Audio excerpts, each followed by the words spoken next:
संस्थाओं में काम करने वाले मुख्य अतिथि प्रकाश चंद्र आदिवाल जी।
आप सीए हैं, वरिष्ठ, आपका बहुत सारा अच्छा काम है चार्टर्ड अकाउंटेंट के फील्ड में, तो इसलिए आपसे अनुरोध है एक बार आप अपने बारे में बताएं।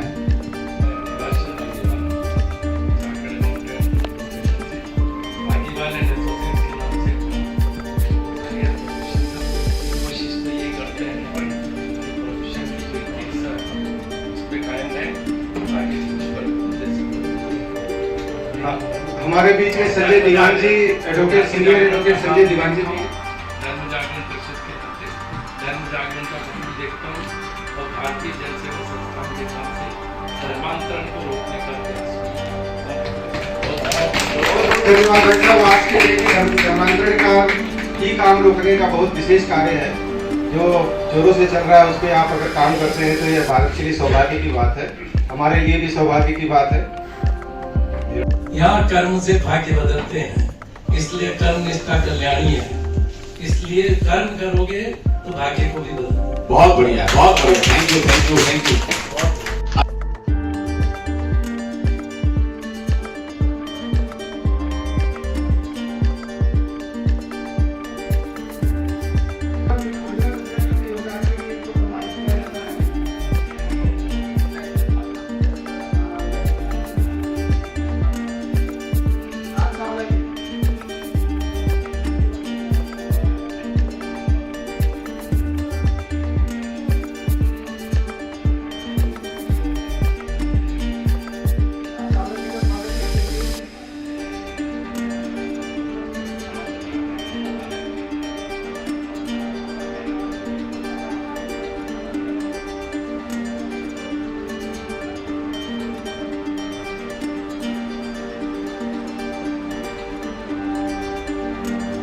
काम करने वाले मुख्य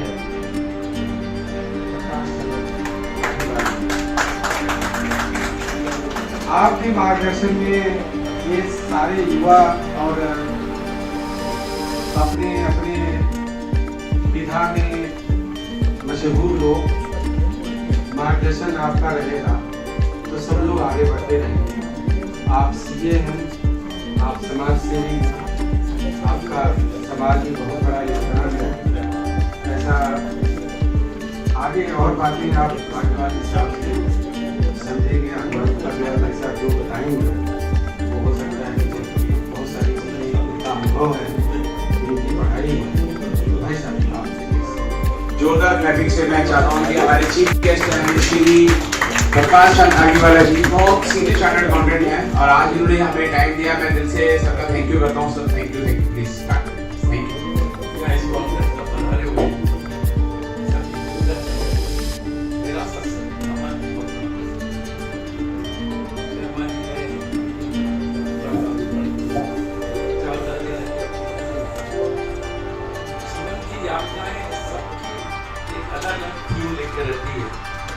और जीवन में आदमी जो चाहता है उसी बात से के दूसरे क्षेत्र में चला जाता है, इसलिए उसको किस मोड़ पे ले जाती है या उसको मैंने अपनी जिंदगी के किसी मोड़ पे मैंने कभी सोचा नहीं था कि मैं सीए बनूंगा, क्योंकि मैं उस टाइम विद्यार्थी परिषद में एक्टिव था कॉलेज के दिनों में, और मैंने सोचा कि अगले साल कॉलेज का प्रेसिडेंट बन जाऊंगा और उसके बाद प्रोफेसर बन जाऊंगा, क्योंकि उस टाइम 60% में लेक्चरर से मिल जाती थी।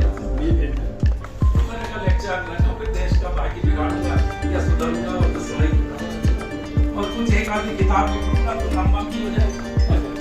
और उसके बाद मौका लगा तो राजनीतिक क्षेत्र में एमएलए का चुनाव लड़ा, क्योंकि मेरे गांव के अंदर मैं आप कह सकते हो कि अंधे में काड़ा सरदार में सबसे अच्छा स्पीकर था उस टाइम। और मैंने जो उस टाइम किया, और मेरे ख्याल से मैं आज भी चैलेंज कर सकता हूँ कि इस देश के दिल्ली के भूतपूर्व मुख्यमंत्री ने जो किया उसने मेरी नकल मारी।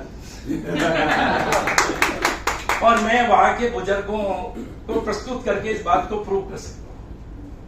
मैंने भी जिस तरह उन्होंने आरोप लगाए, मैंने भी बिना प्रूफ के गांव के जितने भी लोग थे, वो किसी भी क्षेत्र के थे, किसी भी संस्थाओं के प्रधान थे, चाहे हमारे यहाँ कॉलेज के प्रिंसिपल थे, चाहे स्कूल की प्रधानाध्यापिका थी, उन सब पे मैंने आरोप लगाए और मेरे पास भी कोई प्रूफ नहीं।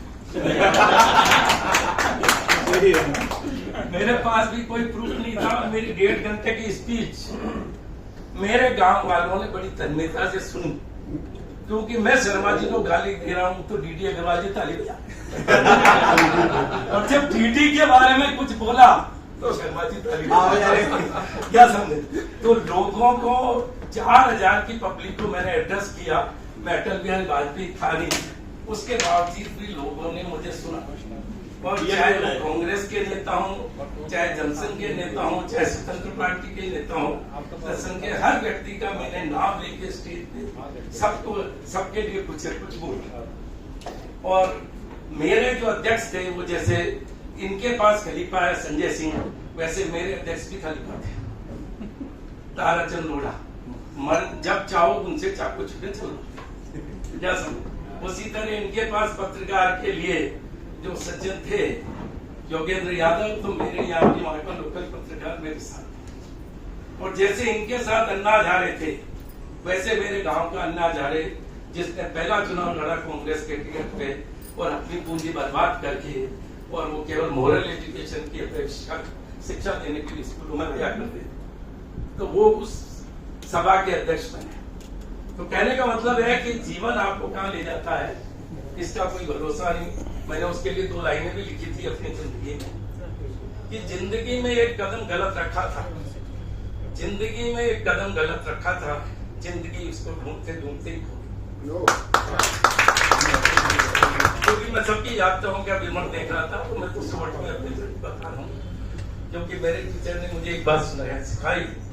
और जो आज का जब मोटिवेशन लेक्चर हो रहा था, तो मैं एक ही बात कहता हूँ कि हार न मानो, क्योंकि मेरे टीचर ने मुझे एक बात सिखाई कि हम संघर्षों के प्राणी हैं, हम संघर्षों के प्राणी हैं। भय से ले भिक्षा कैसी, मरण यदि त्योहार नहीं तो जीवन की दीक्षा तुम दुख बरसात बुला लेना, हम शरद आकाश बना देंगे, जीवन के प्रत्येक ताण को हम मधुमाश बना देंगे। तो जर्नी सबकी उसी हुई है। अगर हम हिम्मत हार जाते तो आज हम प्रोफेशन के अंदर उस मुकाम पे नहीं होते। और मोटिवेशन लेक्चर वालों को कहना रिच बनना, रिच केवल पैसे से बनना ही है, हमें रिच हर तरीके से बनना है। कोई विद्वान के रूप में रिच बनेगा, कोई अपने कैरेक्टर के रूप में रिच बनेगा, कोई अपने से लोगों को प्रभावित करने वाला रिच बनेगा। रिच की डेफिनेशन केवल पैसों से काउंट मत करिए। जो जितने भी लोग हैं, जितनी भी किताबें आती है मोटिवेशन लेक्चर की, वो सब बोलती है कि आप रिच बनो। उनका रिच का तात्पर्य केवल धनवान बनने से है। धनवान बनने से कोई व्यक्ति बहुत बड़ा व्यक्ति तो नहीं बनता, क्योंकि अंत में धनवान वाले भी रास्ता ढूंढते हैं, क्योंकि वो उनके पहले समझ में नहीं आता, उनके पहले ये बात समझ में नहीं आता कि हम ब्रह्मास्मि जगत नित्य, हम ब्रह्मास्मि जगत नित्य, ये बात उनके समझ में नहीं आती। संदीप माहेश्वरी का नाम तो आपने सुना होगा, बहुत बड़े यूट्यूबर हैं, बहुत से लोग उनसे मोटिवेशन होते हैं। तो वो मेरे गांव की लड़की के बेटे भी है मेरे रिश्तेदार, और मानव स्तर से पढ़ा हुआ ही है, और पहले मेरे घर के पास ही था। तो आजकल वो महात्माओं के पास घूम रहा है। तो मैंने उसको कहा एक दिन कि भाई संदीप ऐसा है कि तेरे को अब समझ में आया कि जगत मिथ्या है। तो ये बात तो हमारे को शुरू से ही बताई गई, और इसलिए हमको कभी भी संघर्ष करने से चूकना नहीं है, क्योंकि जीवन में हर बहुत बात होती है। सीएम में एक आधी बार फेल हुए, लोगों के ताने भी सुने कि नेतागिरी करते थे इसलिए फेल हुए। जो दूसरे लोग फेल हुए तो उनके लिए तो कहा यह जाता था कि क्या करें भाई, इसने तो बहुत मेहनत करी, लेकिन तकदीर खोटी थी। हमारे लिए कहा जाता था कि इसने नेतागिरी करी इसलिए। तो वहाँ तो नीरज की एक कविता ने मुझे बहुत संबल किया है। शायद आज आप लोगों की ऐसी निराशा के भाव आए तो सुने कि छुप छुप आंसू बहाने वालों, छुप छुप आंसू बहाने वालों, मोती व्यर्थ बहाने वालों, छुप छुप आंसू बहाने वालों, मोती व्यर्थ कराने वालों, कुछ पानी के बह जाने से सावन नहीं मरा करता है, कुछ जीवन में जीवन नहीं मरा। तो मेरा आप लोगों को यही कहना है कि जो ये ऑर्गेनाइज कर रहे हैं अनिल जी, मेरी एक और निवेदन है कि यहाँ जितने भी लोग परिचय देते हैं वो अपना उस टाइम तो प्रोफेशन बोल जाता है, फिर हम भी भूल जाते हैं किसका क्या काम। तो एक ऐसी लिस्ट क्रिएट करो जिसके अंदर उस व्यक्ति का नाम, उसका टेलीफोन नंबर और उसका क्या प्रोफेशन है और किसमें वो आप, तो जो जिसको संपर्क करना होगा वो उससे संपर्क करेगा। तो आपके ये सब मीटिंग करने का जो सार है वो निकल आएगा। बहुत धन्यवाद भाई साहब ने एक गुण मंत्र दिया है कि केवल कार्ड, क्योंकि कार्ड कभी कभी रहता है कि भूल जाते हैं, तो हम आगे से कि सभी लोगों का कांटेक्ट नंबर हमारे पास में हो और सब लोगों को एक दूसरे को कांटेक्ट करते रहें। इसी बात को आगे बढ़ाते हुए अब एक लाइन मैं आपके लिए बोलूंगा। आपके धनराज जी बार बार जिक्र कर रहे थे कि मैं गरीब हूँ। क्या समझे? एक्चुअली गरीब मैं तो गरीब लोग शर्मा जी के सामने मिल रहा है। गरीब का नाम भी धनराज है। नाम इनका धनराज है, फिर भी ये गरीब कहते हैं। और फिर दूसरी बात, आप पत्रकार जगत में है, मैं ज्यादा कुछ आपको ज्ञान तो नहीं दे सकता, लेकिन पंचतंत्र की एक कहानी देखी होगी जिसके अंदर एक व्यक्ति ने शिकायत की कि प्रभु तूने मुझे पैसे नहीं दिए, प्रभु तूने मेरे साथ बहुत अन्याय किया, मेरे से भी गधे गधे लोगों के पास अच्छी संपत्ति उठाई है। तो भगवान ने कहा कि मैं नहीं तेरे को सब कुछ दिया, नहीं कहा मेरे को पैसे नहीं दिए। तो भगवान ने कहा एक काम करते हैं, मैंने तुझे 2 टांगे दी है, उनमें से एक टांग तुम मुझे दे दे, मैं तेरे को 10 लाख दे दूंगा। तेरे 2 हाथ है, उनमें से एक हाथ मुझे दे दे, उसके 20 लाख रुपए ले गए। तेरे 2 आंखें हैं, एक आंख से तेरा काम चल जाएगा, एक आंख दे दे तो उससे तो 20 लाख रुपए उसके दे। इस तरह पूरा विवरण करके उन्होंने बताया कि तेरा खुद का जो शरीर है वो कम से कम 1 करोड़ का शरीर है, और तुम कहते हो कि हम गरीब हैं, हम गरीब हैं। आप देगा आपके लिए बहुत बहुत धन्यवाद भाई साहब आपका। अब आपने नहीं बोलने के लिए मैं तो शर्मा जी का एक डीजल लेने के लिए गरीब बोला। आप कोई रीजन ही नहीं, गरीब है। मैं आपको दूंगा। ऐसा है there is no substitute for hard work, और इसलिए अपने आप को किसी से कमजोर और गरीब मत मानो और अपने सिद्धांतों पे टिके रहो। वक्त तुम्हारी परीक्षा लेता है तो उस परीक्षा में भी खरे उतरने की कोशिश करो। तो मुझे आशा ही नहीं, विश्वास है कि आप अपने लक्ष्य पे जरूर पहुंचोगे। इन्हीं शुभकामनाओं के साथ मैं अपनी वाणी को विराम देता हूँ। जय हिंद, जय भारत। अभी भाई साहब आपको जाना नहीं है, आपको यही रहना है भाई साहब, प्लीज आपको यही रहना है। जोरदार क्लैपिंग के साथ सबका थैंक यू किया जाए प्लीज। जय श्री राम, भारत माता की, भारत माता की, वंदे वंदे। सभी का थैंक यू।